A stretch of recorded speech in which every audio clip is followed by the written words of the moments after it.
여러분 안녕하십니까? 뉴스 더 개벽입니다. 세계 곳곳에서 발생한 개벽 뉴스를 알려드립니다. 지구촌 곳곳에서 지각 변동에 따른 자연재해가 잇따르며 긴장감이 고조되고 있습니다. 미국 서부에서는 강력한 지진이 발생해 인접주까지 흔들렸고 남태평양과 일본에서도 지각 활동이 포착되었습니다.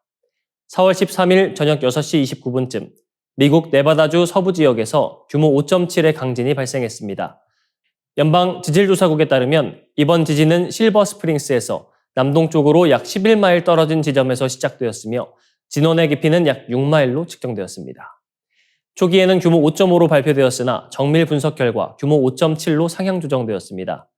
진앙인 실버 스프링스 인근 식료품점에서는 진열된 물건들이 바닥으로 쏟아졌고 진동은 네바다주를 넘어 캘리포니아 북부 베이 지역과 레이크 타호 등 수백 마일 떨어진 곳까지 감지되었습니다. 특히 지진 발생 이후 24차례가 넘는 여진이 이어지며 주민들은 불안한 밤을 보내야 했습니다.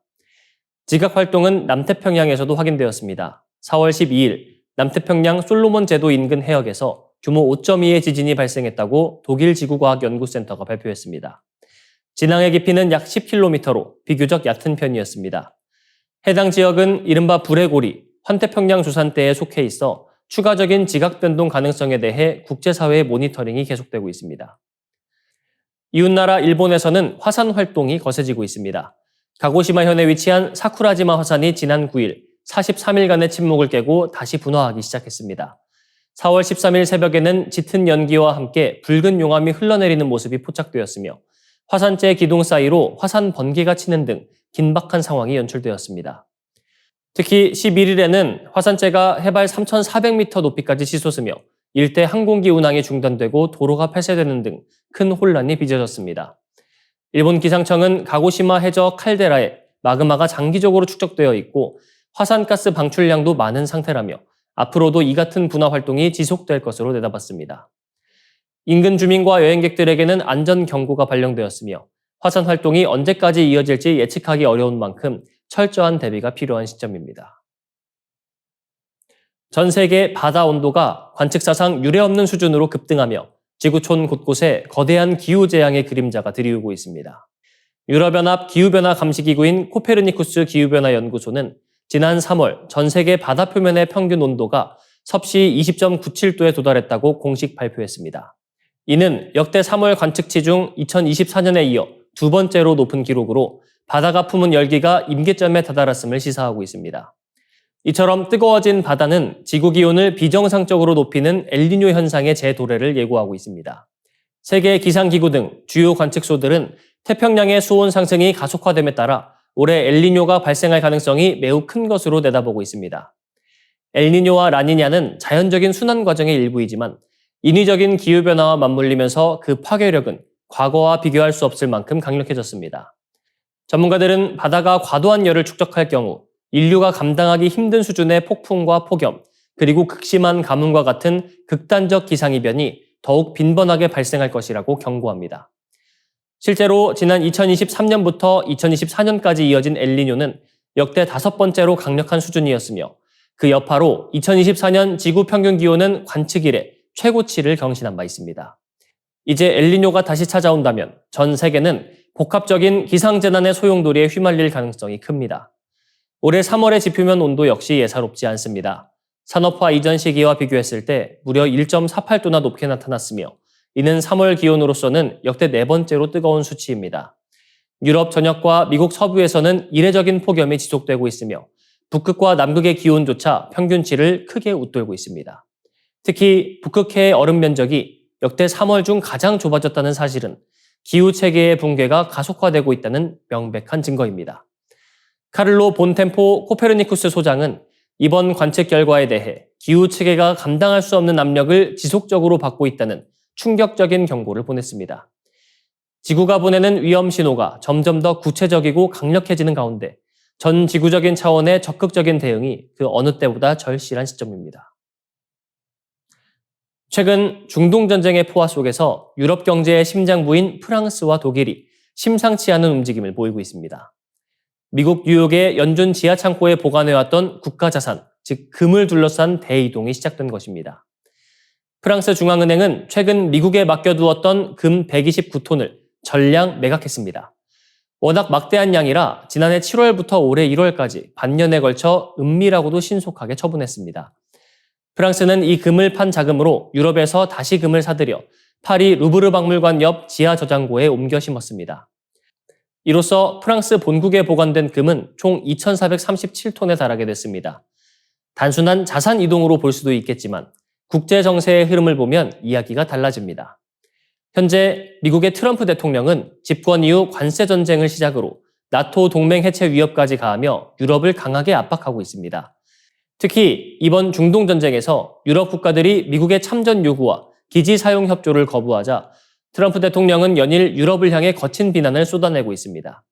이런 상황에서 프랑스가 미국 내 자산을 모두 회수한 것은 결국 미국을 더 이상 믿지 못하겠다는 강력한 불신의 표시로 해석됩니다. 트럼프 대통령이 러시아의 자산을 동결했듯 언제든 유럽의 자산에도 손을 댈 수 있다는 우려가 작용한 것입니다. 프랑스 중앙은행은 재련 비용 절감을 위한 경제적 결정일 뿐 정치적 고려는 없었다며 선을 긋고 있지만 트럼프 대통령의 노골적인 조롱을 받는 상황에서 이 말을 고지곳대로 믿는 이는 많지 않습니다. 이 여파는 즉각 이웃나라 독일로 번지고 있습니다. 독일은 미국의 프랑스보다 10배나 많은 1236톤의 금을 맡기고 있는 최대 예치국입니다. 가치로 따지면 300조 원에 육박합니다. 이미 지난 2012년 미국 창고에 실사가 제대로 이루어지지 않았다는 사실이 알려지며 한 차례 홍역을 치렀던 독일 내부에서는 트럼프 정부를 어떻게 믿고 금을 놔두느냐는 목소리가 터져나오고 있습니다. 심지어 일각에서는 미국에서 금을 빼내 차라리 중국 금고에 보관하자는 극단적인 주장까지 제기되는 실정입니다. 중동 전쟁 지원 거부를 이유로 트럼프 대통령이 주동 미군 철수 카드까지 만지작거리며 압박의 수위를 높이자 독일의 인내심도 한계에 다다른 모습입니다. 미국 입장에서 이러한 금 탈출 행렬은 달러 패권의 붕괴를 의미합니다. 세계 각국이 미국 금고를 비우기 시작하면 달러 가치는 하락할 수밖에 없고 이는 미국의 금융 지배력에 치명타가 됩니다. 우리나라는 약 100톤의 금을 전량 영국 영란은행에 보관하고 있어 이번 미국발 논란에서는 한 발 비껴나 있습니다.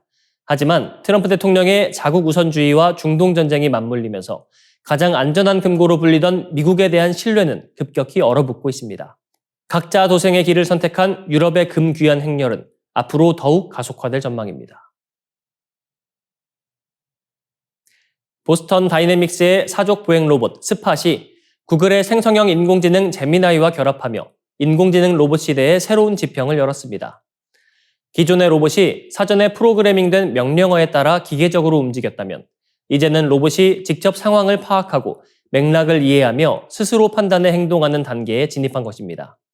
공개된 영상에 따르면 스팟은 칠판에 적힌 할 일 목록을 사람처럼 읽고 해석합니다.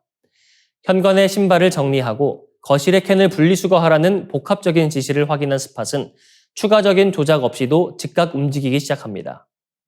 로봇은 내장된 카메라를 통해 주변 사물을 실시간으로 인지하며 널브러진 신발을 집어 신발장에 넣고 빈 캔을 찾아 쓰레기통에 담는 등 일련의 연속된 작업을 완벽하게 수행해냈습니다. 바닥에 떨어진 옷가지와 양말을 구분해 세탁 바구니에 담는 섬세함까지 보여주며 가사 도우미로서의 가능성도 입증했습니다. 이번 혁신의 핵심은 구글의 로봇 AI인 제미나이 로보틱스와 현대차 그룹의 로봇 플랫폼 오르빗의 통합에 있습니다. 제미나이의 강력한 언어 모델과 시각 인지 능력이 스팟의 기동성과 결합하면서 로봇은 이제 단순한 기계를 넘어 사고하는 동반자로 진화하고 있습니다.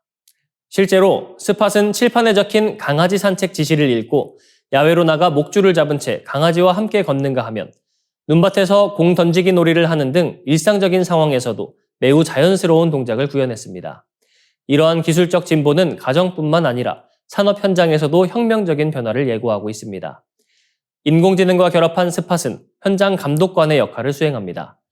바닥의 미세한 물기를 감지해 낙상 위험을 미리 알리고 설비의 온도를 실시간으로 측정하며 창고 내 팔레트 수량을 자동으로 파악하는 등 고도의 모니터링 업무를 스스로 결정해 처리합니다. 이는 사람이 일일이 지시하지 않아도 AI가 현장의 맥락을 읽고 위험 요소를 선제적으로 관리할 수 있음을 의미합니다. 물론 기술적으로 보완해야 할 과제는 남아 있습니다. 현대차 그룹 측은 제미나이 로보틱스가 결합된 기능을 완벽히 구현하기 위해서는 고객의 실제 데이터를 기반으로 한 추가 학습이 필수적이라고 설명했습니다. 각 산업 현장의 특성이 저마다 다르기 때문에 현장 맞춤형 데이터를 축적해 AI 모델을 고도화하는 과정이 뒤따를 예정입니다. 인공지능과 로보틱스의 결합이 가져올 미래는 이제 더 이상 영화 속 이야기가 아닌 우리 눈앞의 현실로 다가오고 있습니다. 이상으로 뉴스 더 개병 마치겠습니다. 시청해주셔서 고맙습니다.